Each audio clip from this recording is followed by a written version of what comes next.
continually being diagnosed with different growths and cysts, breast cysts, ovarian cysts. I had a uterine fibroid that was fast growing and needed to be addressed. Hi, welcome back to the Primal Lifestyle, and I've got a fantastic guest today. It's Meredith. So, Meredith, hi Meredith, welcome to the channel, and would you like to tell us your story? Thank you, Carl, for having me. I would love to tell my story. I appreciate you reaching out to me. And I'd like to first off apologize for my very New England, very Boston accent, which I'm sure will annoy me listening to it back. But that's very unique to us in the Boston area, that we actually are also annoyed by our own accent. So that's kind of special for us. So I wanted to get that out of the way. We love the American accent. Don't worry about it. Well, thank you. And so I really was thinking, I went for my morning walk, which I usually do because I have so much carnivore meat-based energy. I have to get it out. So this morning on my walk, I was kind of thinking about a whole approach to this topic. And it's important to think of all aspects of health very holistically. And that had brought me back kind of to my childhood, and thinking about how there were clues leading up to my current lifestyle that probably would have helped me through my entire life looking back. So as a child looking back, I looked like a normal, healthy American kid, I'm sure, but I suffered from stomach issues, headaches, seasonal depression, I would say, even as a child. And looking at it today, I can see that those things entering into adulthood probably would have, I don't know if I want to say cured, but would have definitely been alleviated had I known the connection between sugar inflammation and grain inflammation, and basically sensitivities and even allergies to those things. Seasonal allergies, a lot of different things looking back, I can see now. I lived in a healthy household, but I was basically, I would say, a victim of the standard American diet, which we've now nicknamed SAD diet, which I think is very appropriate. So, as like entering into adolescence and being kind of the latchkey generation, I was raised on Kraft macaroni and cheese and Hot Pockets, toaster strudels, basically anything that you could grab and eat quickly. Although I did have a health conscious family and my parents were very much into fitness, still that was looked upon as not so damaging. It's like, well, if you just cut back on those things, just cut back on sugar, fat was a dirty word. Like, we didn't really have real butter in the house for a long, long time, thinking that butter was the enemy. But we'd have sugar, grain, cereal, things like that. But I also, when I entered into having hormonal issues, so entering into teenage years, having a cycle as a female, I also had really difficult cycles, painful cycles. And I thought that was normal. I thought feeling hormonally disrupted and not at peace with those times was just a very normal thing. Same with the headaches and stomach disruptions. I just figured this is what everybody goes through. But I did suffer a lot. I suffered a lot through those years with those types of issues. I was always into fitness. I really never had a lot of difficulties with weight gain, probably entering into my 30s a little bit, but then I had kids, and it was really important for me to get back into shape to have energy for them. And so I, did all the right things. I ate whole wheat bread, brown rice, sweet potatoes, things like that. And when I was hormonally more balanced, because I had youth on my side, it wasn't that difficult to recover after my two daughters to kind of get back into good physical looking shape. But I had chronic allergy symptoms. I had seasonal allergies to the point where I would just feel wiped out. I had seasonal affective disorder. So in the winter, we have some pretty harsh winters here in New England, and the lack of sunlight. And I could never get enough vitamin D. I still had headaches. So right around that time after my second child, some health issues really started to hit me. First of all, I was continually being diagnosed with different growths and cysts, Okay. breast cysts, ovarian cysts. I had a uterine fibroid that was fast growing and needed to be addressed because it caused chaos basically in my cycles. That was the real turning point for me, health wise, because So I what age had were you gone in? through. What age were you here when you're having these issues? So that probably started around 32, I would say, maybe around 32. My oldest daughter is now 26 and my youngest one's 25. You look old enough. And I'm 52 now. Not, Wow. I thought you were I'm not, cremate. I'm not ashamed to say it, so I'll say it right out. So I was diagnosed with all those issues. There was very caused a lot of difficulty in my life. I had several breast biopsies. From the time I was 32 to the time I had already put in a couple of years keto, um, I had had so many cysts and tumors that I was constantly going back for ultrasounds, testing, biopsies, and I had a tumor removed from most of my right breast, and because it had to be removed to be tested. That was not, an easy thing to go through. And then because I had a fast growing uterine fibroid, I had to undergo a hysterectomy. I just kept having, and I had like different skin conditions that would pop up. And so when I had my hysterectomy, this was another life changing moment for me. I I bet. didn't know that I had a rare bleeding disorder. It's called hyperfibrinolysis. It's a genetic bleeding disorder that causes you to, when you're in surgery, and I didn't have laparoscopic, I had an old fashioned incision hysterectomy. And they had to do that because they can't test a large fibroid for cancer while it's in your body. They have to remove it first. Yep. So I bled internally. I had to have blood transfusions. It looked like everything was healing. Long story short, I ended up finding out through research after that I have this bleeding disorder. This causes a person to, if you have any soft tissue trauma or surgery, it appears that your body is clotting fine, but essentially the clots that look like they're intact disintegrate. So it's potentially very dangerous. Like if I ever were to be in a car accident, God forbid, or anything like that, and they didn't know this and they attempted surgery and then attempted to sew me back up, not realizing that everything could open back up. Well, so this really got me thinking about just changing. What can I change in my lifestyle? What do I have to change to not develop all these cysts and these tumors and constantly be on this track?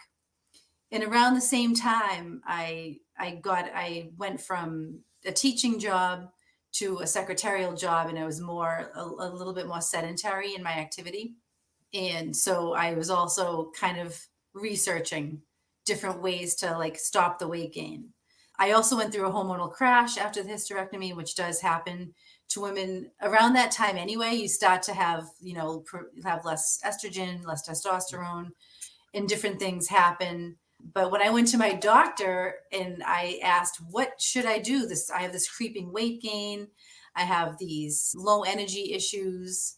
I have all these things happening.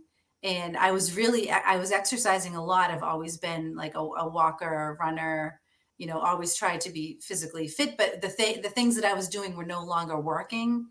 And I had all this host of other issues. She just said, maybe try kickboxing and just things like that.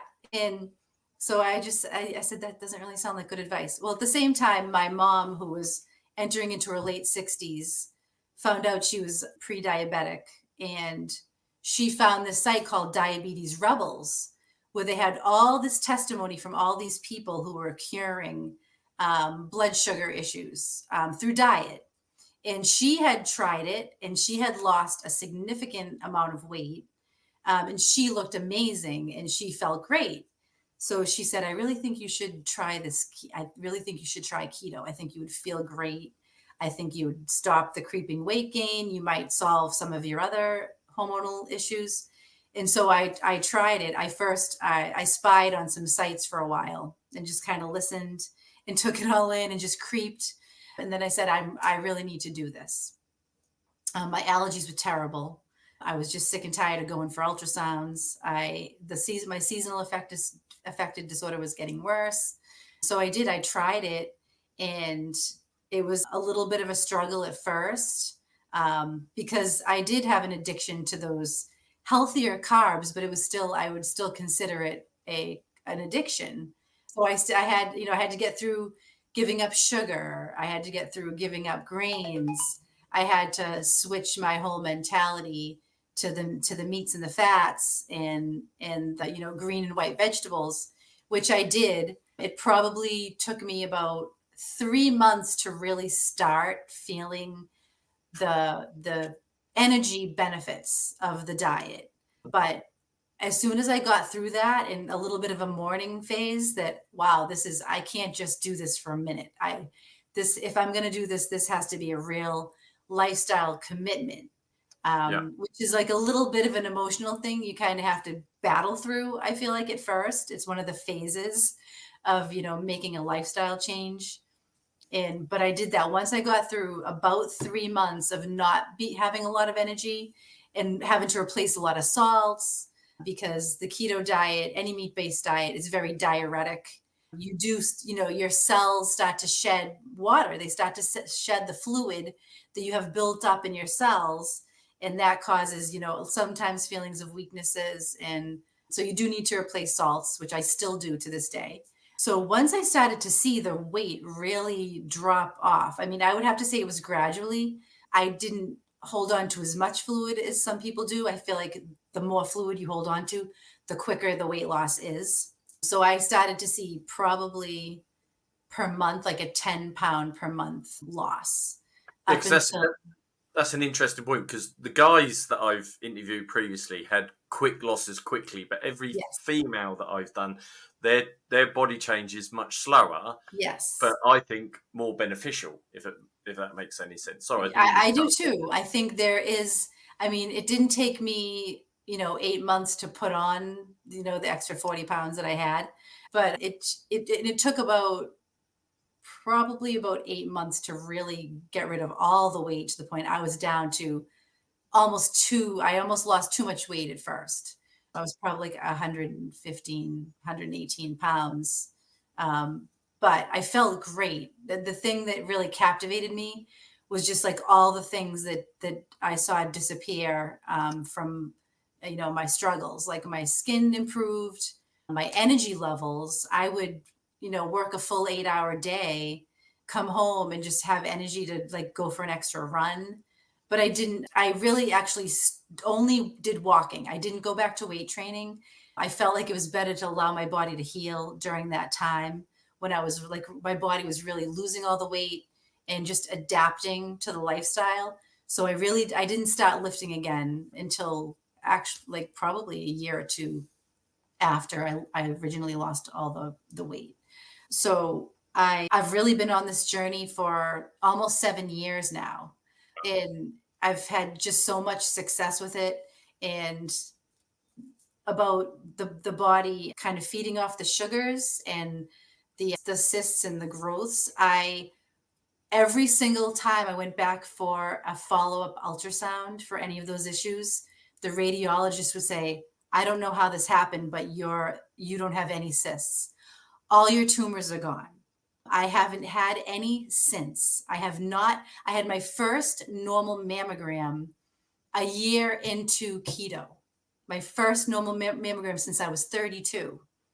And now I'm up almost 50, and I'm finally not seeing any of these growths and tumors, which once again, medical disclaimer, Yeah, not yeah. saying that that's the reason, but it's awfully suspicious that These conversations are our experiences. They're not medical yes. advice. They're just us portraying our But I story. So mean, don't worry, you're covered on that front. yeah, I constantly had different, include things disappeared from my body, age spots, different type kind of skin tumors that people get. Like there's just so many things.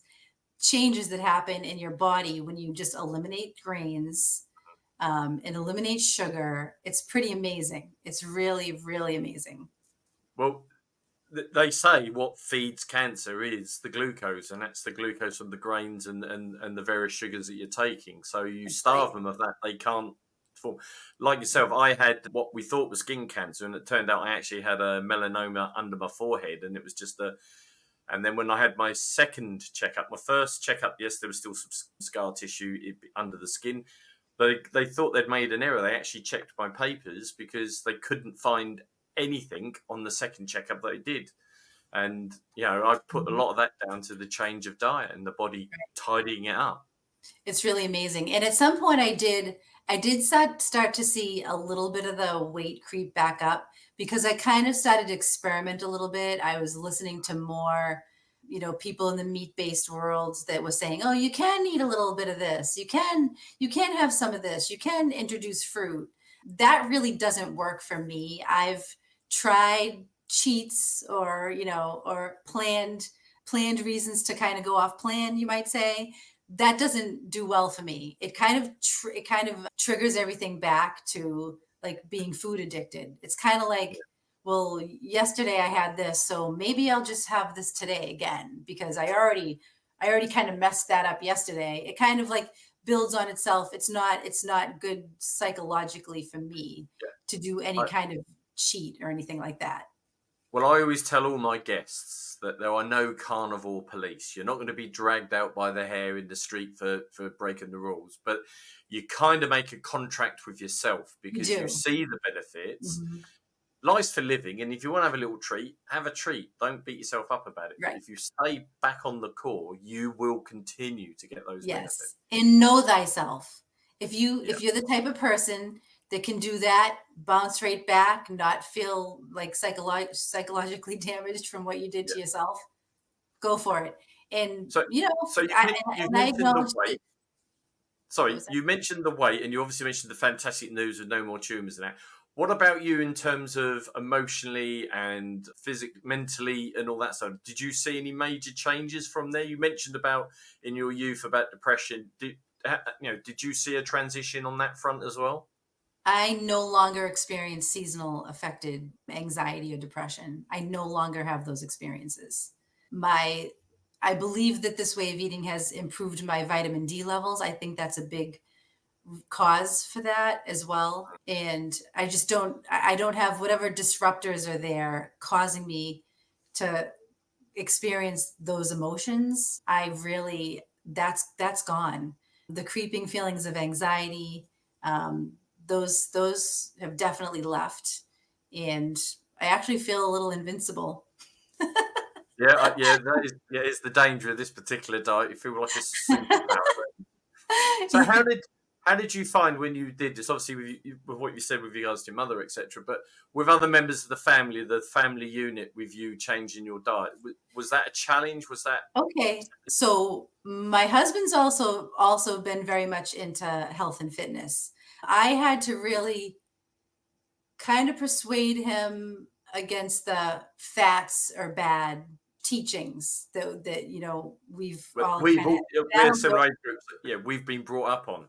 Yes, exactly. So I'm honestly, he was afraid for me at first, afraid of cholesterol issues, things of that nature. And he really wasn't sold, but because I kept kind of showing him, listen, look, it's been years now, and I'm healthy, and my blood work is good, like my markers are good, and look at how much more energy I have.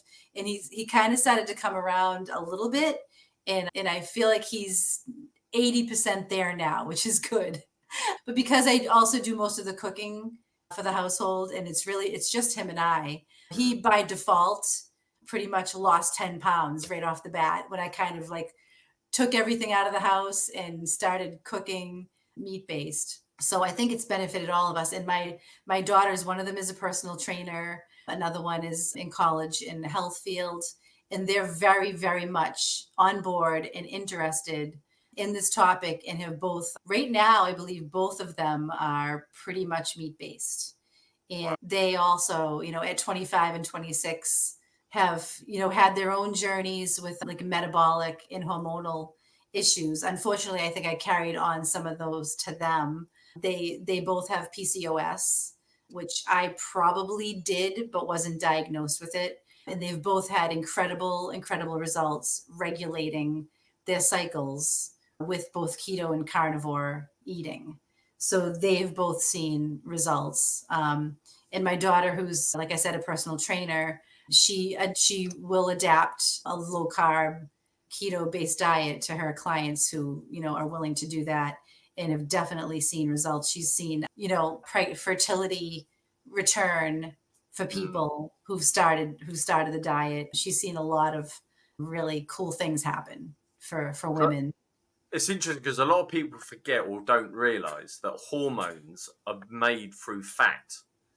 And if we're all on this low fat diet, we're killing off the hormones before they've even got a chance to start. So, I mean, as I say, I'm 58 next week, and I can assure you, at 58 years old, I'm like an 18-year-old in terms of my hormonal influence, because the high fat is certainly woken certain parts of me up again. Without being Yeah, too yes. crude about it, but We could have a it's whole amazing discussion how it on that.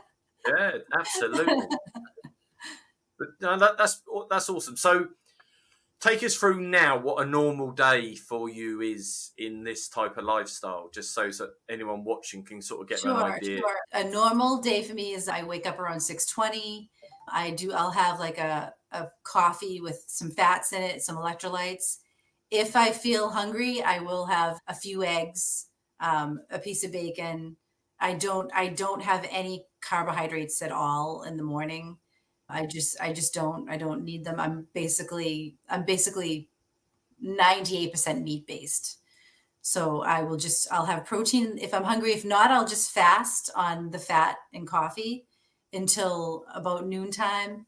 And then I'll have either a couple of burger patties, a slice of cheese. I'll probably throw another egg on there. And then after work, I have my gym time. I really incorporate my time in the gym as kind of part of my work day. Where I used to Mhm. work out in mornings, it's really, I just tack it onto my work day where I do, so 3 times a week I'll do weight training, and I'll do some kettlebell This is you cardio. in the gym here, yeah. And yep, there's me in the gym.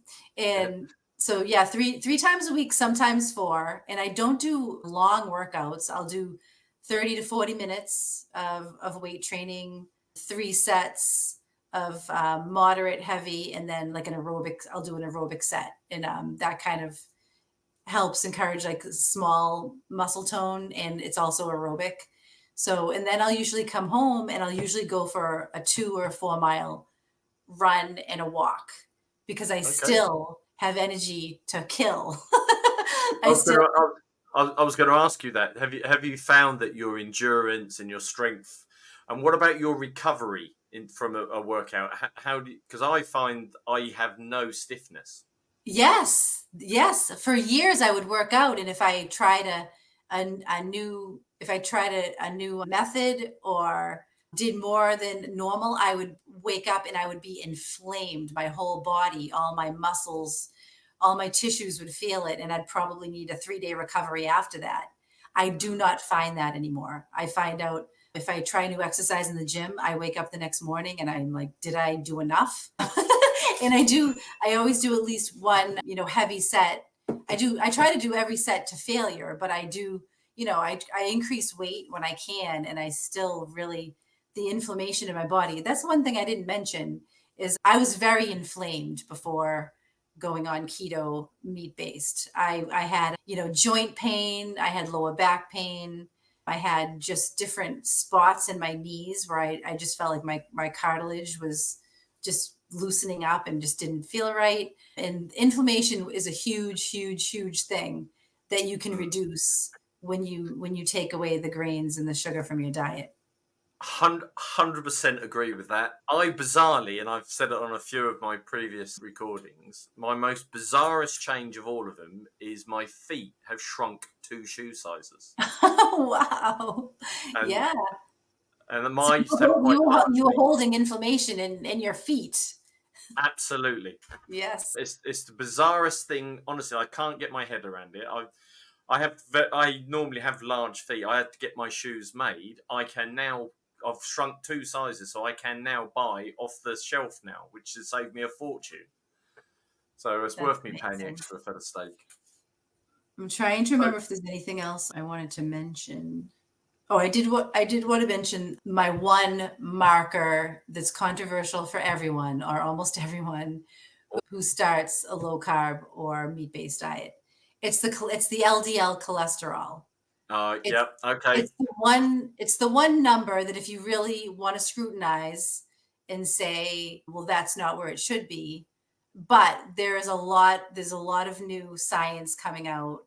And I do, I follow Ken and Nisha Berry, and just I follow a lot of, new science on cholesterol, and my triglycerides and my HDL are so amazing that according to what I hear about LDL, is that's not a concern. Yep. LDL is not a concern, and in fact, we need that cholesterol. Our cells need it. Our brains need it. Every fiber of our body requires that cholesterol, and we should not be suppressing it with statins. So Um, just to clarify, LDL isn't actually cholesterol. It's the carrier of the cholesterol right, item. right. And a lot of people get misinformed about. I'm not saying what you're saying. It's like You're the 100% right. transport system. Yeah, it's the It's the transporter transport system. basically Yes. of it. But the body needs cholesterol. If you don't have cholesterol, the liver will go and produce it. And a lot of people don't realize that you can't survive without cholesterol. Right. Hormones are developed by cholesterol. It's Mhm. and there's a lot of bad science, let's say, where was influenced by, if you look at a lot of the old studies, Kellogg's and the big food companies with it, McDonald's and Coca-Cola and all these guys were all sponsoring these researchers, and it's amazing what they came up with. Now that, as you say, the new science is proving now that that is not the bad guy, and you're right.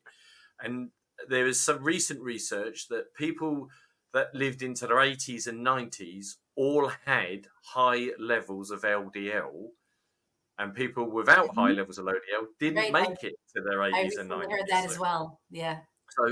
So, it's a complete misnomer, and you're 100% right about pointing that out. So, But that uh, has been one of the struggles that I have had with doctors, because yeah, I do still go for annual physicals. I do still have my blood work done. And that's the one thing it always says in the bottom of my lab report: we suggest statins, yeah. but there's no way.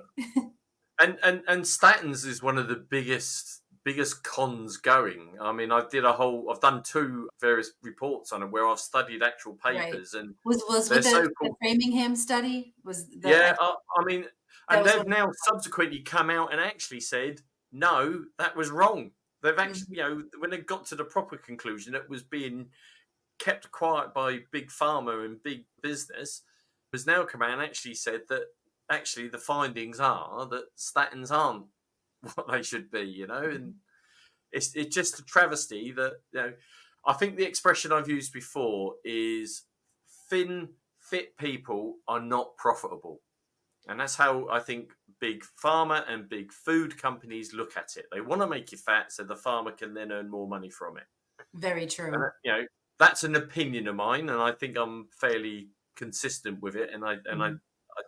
I'll challenge anyone that wants to say that I'm wrong on that front, and go head to head on it, because I'm studying for a PhD and I'm doing it around nutrition, and I've been going over a lot of the old research, and it's an eye opener to say the least. So Very much so.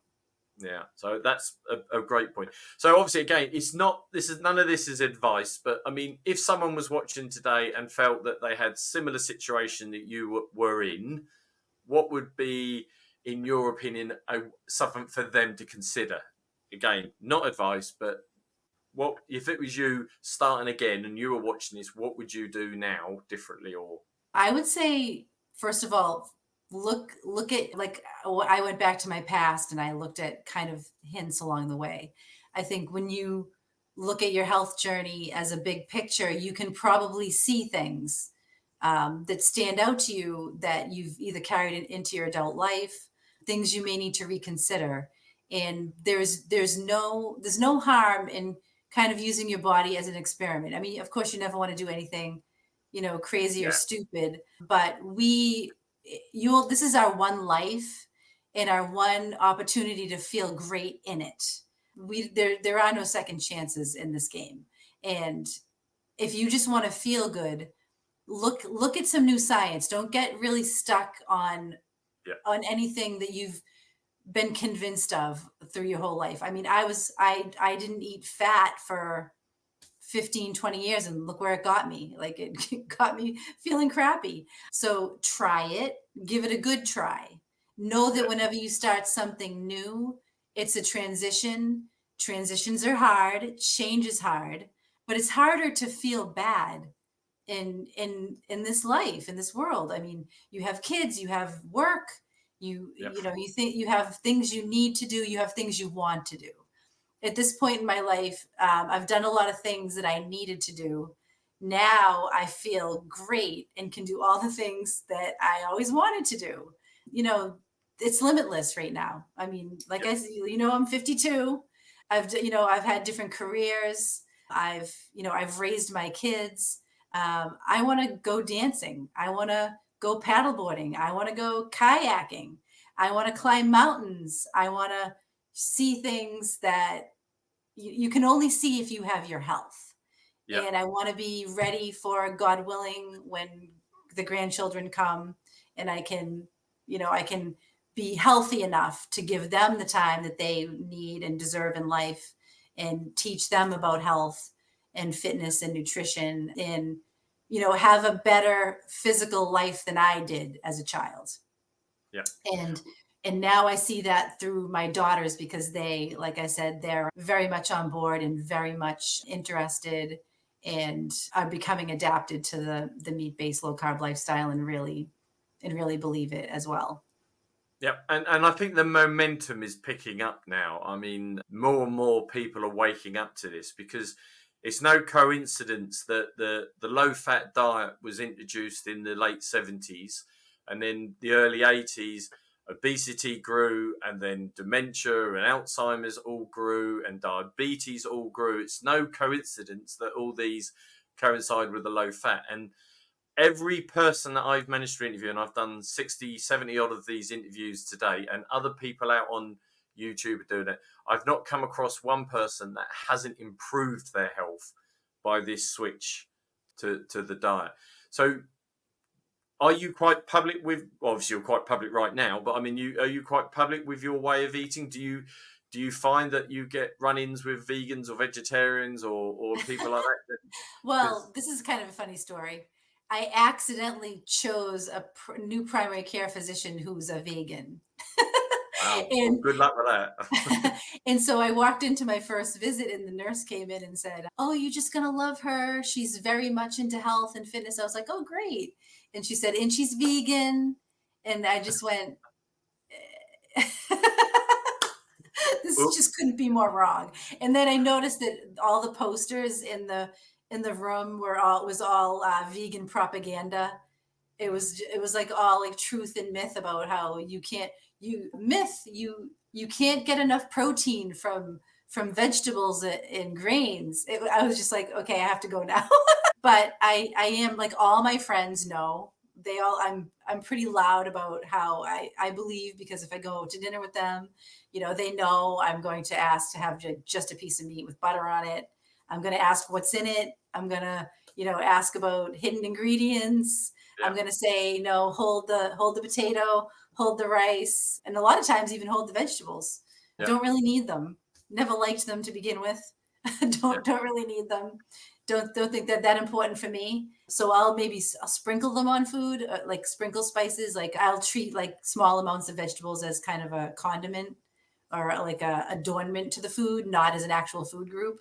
And that's yeah, kind of how I treat carbs now, like even veggie carbs. But yeah, all my friends know. A lot of them actually are ketovore or meat based.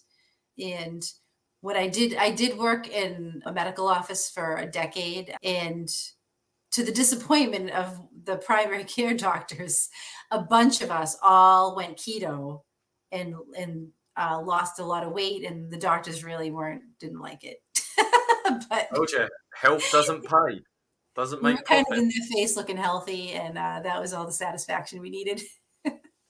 That's perfect. So, what's the future hold for you? What's you going to climb that mountain, or what's your I will future plan? continue to climb mountains. I will continue to climb mountains.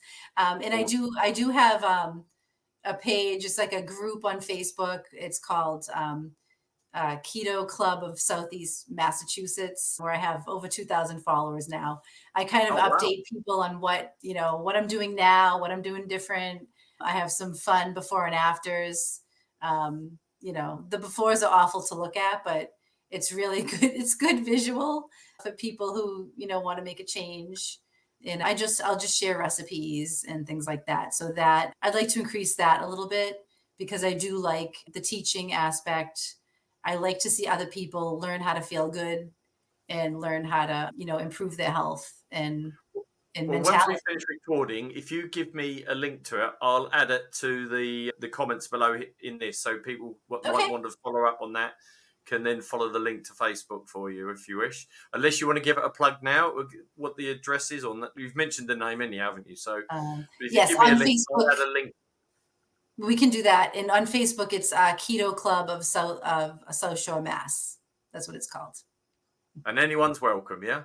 Absolutely. It's a public page. I put Perfect. it all out there.